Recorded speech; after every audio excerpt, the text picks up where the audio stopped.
You know, when I look back over the last 17 years of teaching zoo, past experiences now make sense to me because zoo is in the mental resilience lane going forward.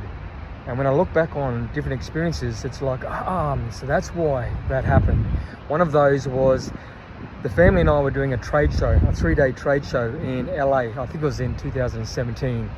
And when you're teaching zoo, your stand's empty. It's literally empty. It's body weight movements. I'm talking about human touch, culture, sense of belonging, connection, those sorts of things. And if it resonated with a PT or a coach, I would train with them in our little stand area. Anyway, on the stand next to me was a man named Johan Wang, very experienced, ex-athletic director for Stanford University, ex-assistant NBA coach for 8 years. So very experienced in strength, conditioning and fitness. And he watched me for those 3 days training with different people. On the last day, he came up to me and he said, "Man, I've been watching you for the last 3 days training with all these people. I can't believe the enthusiasm, the energy you have to just keep doing this." And I said to him, "We should train together."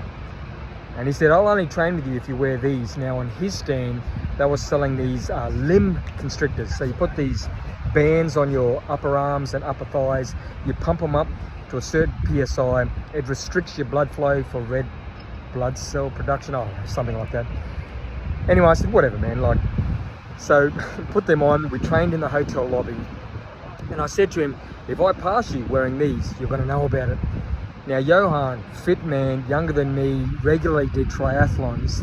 On about minute 3, I caught up to him, smacked him in the ribs, passed him.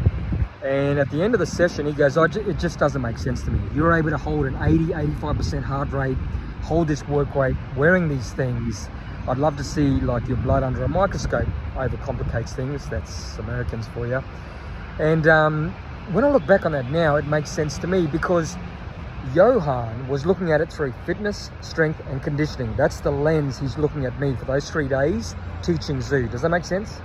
He's watching me do this body weight work and he's like, okay, I know what that should look and feel like. But it comes from mental resilience. That was me in a part. So when he made it harder for me, this just goes, come on.